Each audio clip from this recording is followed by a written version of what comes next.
बिस्मिल्लाहिर्रहमानिर्रहीम। अस्सलाम वालेकुम नाज़रीन, उम्मीद करता हूँ कि आप सब खैरियत से होंगे।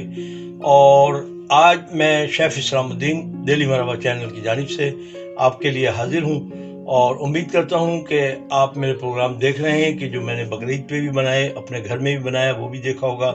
और अभी जो आपको पता है कि गोश्त का दौर चल रहा है बकरीद की वजह से, तो बहुत से लोग बेजार भी हो चुके हैं गोश्त खा खा के। तो इसलिए मैं बताता चलूँ कि मैंने अपने घर में दाल बनाई थी। तो आज वो दाल जो है मतलब है कि थोड़ी बच गई थी कि सब ने खा लिया और उसके बाद बच गई, तो उसको हमने फेंकना नहीं है, उसको हमने फिर दोबारा से अपने काम में लाना है। उसके लिए मैं आपको बताता चलूँ कि देखें कि ये आज जो दाल मैंने बनाई थी उसको मैंने डीप फ्रीज़र कर दिया था और आज 2 दिन के बाद निकालने के बाद आज मैंने उसको खुश्क किया है। तो उसके अब मैं पराठे बना के दिखाऊंगा, वो भी आपको बताता चलूँ कि किस तरीके से कि दाल जो बच जाए उसको पहले आप जो दाल बच जाती है उसको पहले आप फ्राई पैन में या किसी सॉस पैन में डाल के और उसको खुश्क करें। जब वो खुश्क हो जाए तो उसके बाद फिर उसको इस तरीके से करना है जो मैं आज आपको बताता चलता हूँ। देखें, सबसे पहले मैंने ये दाल जो आपको बताई है कि ये देखें खुश्क कर ली है और उसके साथ ही मैंने ये प्याज बिल्कुल जैसे हम अंडे की तरह अंडे के लिए काटते हैं चौरस करके, इस तरीके से काटी है। और साथ ही मेरे पास देखें ये घी है कि जो मैंने इसको पराठे बनाने हैं, बच्चे और बड़े सब शौक से खाते हैं इंशाल्लाह। और इसी के साथ ये देखें हरी मिर्ची मैंने बारीक काट के रखी हैं। थोड़ा सा ये धनिया जो है इसको ज़रा सा कूट लिया हल्का सा ताकि ये दरदरा हो जाए, और उसके साथ ये हरा धनिया है, उसी के साथ ये ज़ीरा है। और ये नमक मैंने इसलिए लिया है कि अगर उसमें ज़रूरत पड़ेगी जितनी तो उसमें डाल लिया जाएगा, ये हस्बे ज़रूरत होता है। और आप ये देख रहे हैं कि ये सारी चीज़ें मैंने जो है दाल तो पहले मेरे पास थी, लेकिन इसमें जो मैंने प्याज है, हरी मिर्च है, हरा धनिया है, सूखा धनिया है, ज़ीरा, ये मैंने यूज़ करना है। जो थोड़ा थोड़ा घर में हमारे निकल ही आती है ऐसी चीज़ें। तो ये अब मैं आपको बना के भी दिखाता हूँ कि किस तरह बनेगा और क्या होगा, वो देखते चलिएगा। फिर इंशाल्लाह इसके साथ दही का रायता बनाएं ज़ीरे वाला। बिस्मिल्लाहिर्रहमानिर्रहीम। नाज़रीन, जैसे कि मैंने आपको बताया कि देखिए दाल है, इसके बाद मैंने इसमें ये प्याज थोड़ी सी जो मैंने आपको बताया कि मैंने चॉप करके रखी है, तकरीबन 2 प्याज से। उसके साथ ये देखें ये ज़ीरा है साबुत, और ये धनिया है पिसा हुआ, वो कुटा हुआ। और क्योंकि ये साबुत धनिया था उसको थोड़ा सा कूट लिया है कि ताकि ये अच्छा हो जाए। और ये देखें ये हरी मिर्ची जो मैंने बताया था कि बारीक करके मैंने काटी हैं, तो ये देखें ये भी आ गया। इसमें मैंने अब ये हरा धनिया है ये भी डाल दिया। और उसके साथ मैं आपको और एक चीज़ बताते चलूँ कि नमक मैंने आपको बताया था कि नमक क्योंकि दाल के हिसाब से रखा गया है, रोटी के हिसाब से नहीं रखा गया, तो उसमें थोड़ी सी मुझे नमक की ज़रूरत पड़ेगी। और वो हस्बे ज़ायक़ा है कि अगर आप कम नमक खाते हैं तो फिर उसी में पूरा हो जाएगा, और अगर नहीं तो फिर आप थोड़ा सा ये देखें ये थोड़ा सा मैंने डाल दिया नमक ताकि इसमें पूरा हो जाएगा इंशाल्लाह। अभी मैं इसको मिक्स करके आपको दिखाता हूँ। बिस्मिल्लाहिर्रहमानिर्रहीम। जैसे कि मैंने आपको बताया था कि इसको मिक्स करना है, ये देखें मैंने मिक्स किया है और ये देखें कितना अच्छा लग रहा है। इसमें हरा धनिया वगैरह हर चीज़ मुकम्मल है। और अभी मैं इसका आपको पराठा बनाने का भी बताता हूँ कि किस तरीके से बनाना है। जो मेरी बहन बेटी हैं जो पहली मर्तबा देख रही हैं, उनके लिए बहुत इजी चीज़ है ये, और वो खुद आराम से बना सकती हैं क्योंकि घर में बच्ची हैं, वो अमूमन देखा होगा टिक्कियाँ बनाती रहती हैं छोटी छोटी, तो उस लिहाज से भी उनके लिए बहुत इजी हो जाता है। तो ये देखें ये मैंने पूरा अच्छी तरीके से मिक्स कर लिया है। और अब मैं आपको इसका रोटी भरने का तरीका और उसको किस तरीके से मतलब हमने बनाना है, ये सारी चीज़ें मैं अभी आपको बताते चलता हूँ। बिस्मिल्लाहिर्रहमानिर्रहीम। नाज़रीन, जैसे कि अब आप ये देख रहे हैं कि ये देखें मैंने बिल्कुल छोटे छोटे पेड़े बनाए हैं जो कि आप देख रहे होंगे। और ये देखें इस तरीके से मैंने इसकी, जिसके बहुत से लोग चंगेर कहते हैं, कुछ कहते हैं, कोई बढ़ाना कहता है, तो ये दोनों चीज़ें ये देखें इतने इतने बड़े पीस बना लिए, दोनों रोटियों के बनाऊंगा। और फिर उसके बाद मैं आपको दिखाता हूँ कि मैं किस तरीके से इसमें दाल ऐड करता जाऊंगा और बनाता जाऊंगा। ये देखें अब ये दोनों तकरीबन एक जैसे होने वाले, और इनको ये कोशिश करें कि दोनों रोटी एक जैसी बड़ी हो जाएं। और उसके बाद जो है आपने क्या करना है, ये देखें ये दाल है जो कि मैंने अभी आपको दिखाई कि मैंने मिक्स करके रखी है, इसको इस तरीके से रखें इसके ऊपर, और इस तरीके से किनारे छोड़ के बाकी सब जगह दाल इस तरीके से रख दें ताकि किनारों पे जो दाल होगी तो फिर वो रोटी एक दूसरे से नहीं चिपकेगी। तो ये देखें ये मैंने इस तरीके से इसको दाल को इस तरीके से डाल दिया। और ये देखें ज़्यादा दाल डालेंगे तो उतना ही ज़्यादा मज़ा आएगा। और बाद में मैंने क्या करना है, इसको इस तरीके से लेके इसके ऊपर इस तरीके से रख देना है। और रखने के बाद फिर मैंने इनके किनारों को इस तरीके से, जैसे आप देख रहे हैं कि दबाना है एक दूसरे से ताकि मिल जाए। ये देखें, इस तरीके से मिला दें। बहुत से लोग जो हैं इसमें कंगूरा भी डाल देते हैं रोटी पे, वो इस तरीके से कि इसको इस तरीके से घुमा देते हैं। ये इस तरीके से घुमाते चले जाते हैं तो वो भी चिपक जाती है एक दूसरे से। तो ये देखें, इस तरीके से भी आप कर सकते हैं। पहले उसको एक दूसरे से मिला लें, फिर उसके बाद इस तरह चुन देते चले जाएं, तो एक दूसरे से किनारा जो है वो फिर फटेगा नहीं, खुलेगा नहीं। ये देखें। और मैं आपको पहले ये रोटी बना के दिखा देता हूँ और फिर उसके बाद बकाया रोटियाँ मैं बनाता रहूँगा, क्योंकि मैंने इसमें तकरीबन 8 रोटी बनानी है, 6 से 8। तो ये देखें, अब इस तरीके से इसको बढ़ा लें। ये पहले आप इसको हाथ से थोड़ा सा बड़ा करें ताकि ये ऐसे, और फिर उसके बाद आप बेलन से भी इसको कर सकते हैं। तो मैं आपको ये इसलिए दिखा रहा था कि ताकि आप देख लें कि इसको देखें, हल्का सा खुशकी लगाई और उसके बाद इसको बेलन से बढ़ा दिया जाएगा। अब देखें, जैसे कि मैं आपको दिखाया था कि देखिए पहले हाथ से बड़ा करने के बाद फिर थोड़ा सा इसको इस तरीके से बेलन से बड़ा करना है ताकि आपकी रोटी का साइज बन जाए। ये देखें। और अगर आप ये कर रहे हैं ना तो ज़रा सा खुशकी का ख्याल रखिएगा, क्योंकि अगर आप इस तरीके से चकले पे या किसी भी जगह कर रहे हैं तो खुशकी ये ना हो कि नीचे से रोटी फट जाए। तो उसके लिए खुशकी लगाना ज़रूरी है थोड़ा सा।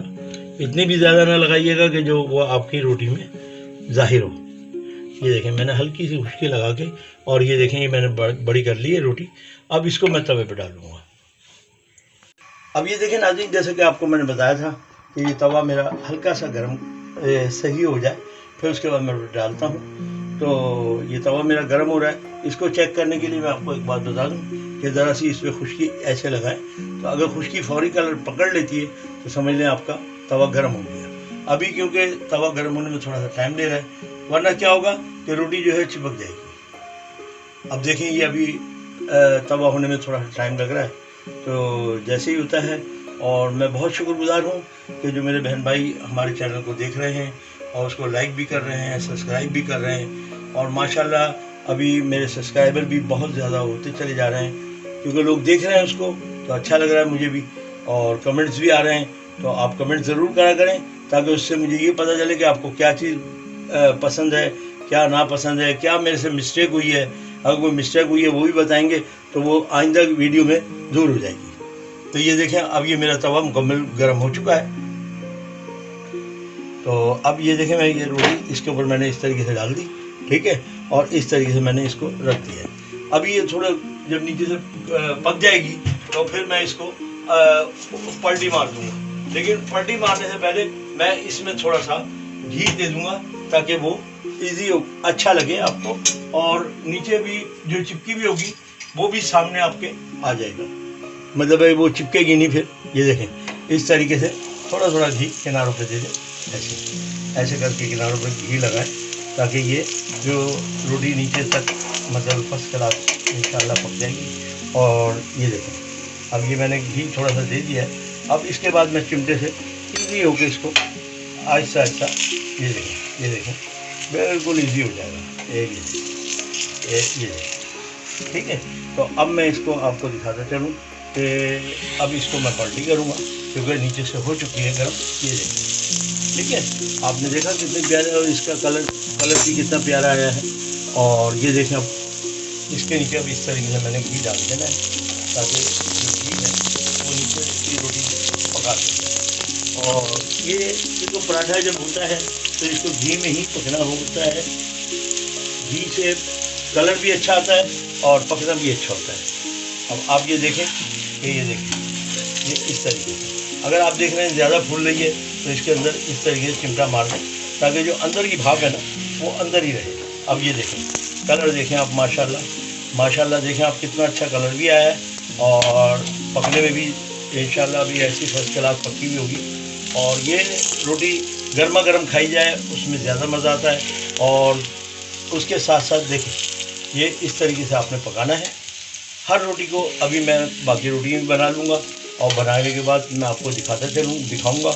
और इसके साथ जो है ना, ज़्यादातर जो मैं आपको बताऊँ वो ज़ीरे का रायता, लहसुन की चटनी और या इमली की चटनी, ऐसी चीज़ें अच्छी लगती हैं। ये देखें अब आप कलर इसका रोटी का आपको पता चल रहा होगा कि रोटी का कलर कितना प्यारा है। और मैं इसको अभी एक रोटी की जब पका लूँगा तो उसके बाद मैं आपको तोड़ के भी दिखाता हूँ ताकि आपको पता चले। और फिर उसके साथ ही मेरे साथ जो कैमरामैन मेरी बेटी हैं लाइबा खान, मैं उनसे भी रिक्वेस्ट करूँगा कि वो इसको चेक करके आपको बताएंगी भी कि रोटी कैसी है, अच्छी है और इसका टेस्ट कैसा है। ये सारी चीज़ें आपको मेरी बेटी बताएंगी।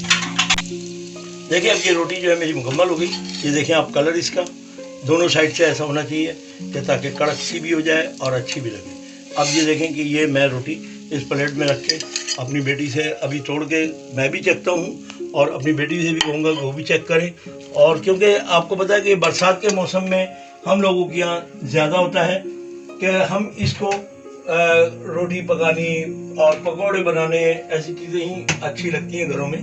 तो इसलिए मैंने आज कुछ मौसम भी बड़ा सुहाना हो रहा है तो मैंने कहा चलो एक मौसम का मज़ा भी ले लेंगे घर में और साथ ही आपको वीडियो भी बना कर दिखा दूँगा ताकि आप लोग भी घर में अगर दाल बच जाती है आपको फेंकने की ज़रूरत नहीं है, उसको खुशक करें उसका पानी और खुशक करने के बाद इस तरीके से जैसे आज मैंने किया है इस तरीके से कर दें तो इंशाल्लाह घर वाले भी खुश होंगे। क्योंकि घर वाले कहेंगे हमने तो दाल खाई थी, अभी उसकी दूसरे दिन या पका लें या उसी दिन पका लें तो रोटी भी हमने खा ली। ये देखें, अब ये देखें इसके अंदर ये देखें ये रोटी हो गई और ये देखें जो मैंने लेयर लगाई है वो भी आपको दिखा दूँ। ये देखें कितनी प्यारी लग रही है लेयर इसके अंदर और जब खाएंगे तो इंशाल्लाह बहुत मज़ा आएगा। अब मैं अपनी बेटी से कहूँगा, मेरी लाइबा खान है, वो इसको चेक करेंगी थोड़ा ठंडा होने पे और फिर आपको बताएंगी कि ये कैसी है रोटी। अस्सलाम वालेकुम। अभी मैं टेस्ट करने के लिए आई हूँ दाल पराठा। पूरे घर में खुशबू फैली हुई है इसकी। ये मेरी बेटी मुस्रा खान जो अभी चेक करने के लिए आई हैं। मैंने इन्हें दावत दी है कि ये चेक करें और बताएं आपको कैसा लगा। और मेरी बेटी लाइबा खान वो भी इसको चेक करेंगी, वो भी बताएंगी ताकि आपको पता चले कि वाकई पराठे बहुत मजे का है और अब मुझसे वेट नहीं हो रहा, अब मैं इसे खाने जा रही हूँ। और ये देखें कि अब ये मैं भी चेक कर रहा हूँ ताकि पता चले कि मैंने कैसा बनाया है। माशाल्लाह बहुत बेहतरीन बने हैं। हम यही खड़े खड़े अपना पेट और ये देखें कि मैं अब अपनी बेटी को लाइबा खान के लिए ये देखें ये मैं खिला रहा हूँ। अब ये भी अपने कमेंट देंगी कि कैसा लगा। बहुत यम्मी है और इतना क्रिस्पी है, ऐसा लग रहा है जैसे पराठा नहीं हम सैंडविच खा रहे हैं। बहुत ही मजे का है, घर में जरूर ट्राई करें। आई होप ये सबको पसंद आएगा। अगर आपको रेसिपी अच्छी लगी है तो लाइक करें, सब्सक्राइब करें, बेल आइकन के बटन को दबाना ना भूलें ताकि आपको लेटेस्ट वीडियो की नोटिफिकेशन मिलती रहे। और हमें कमेंट बॉक्स में जरूर बताएं। बताएं। अब तक के लिए अल्लाह हाफिज़। अल्लाह हाफिज़।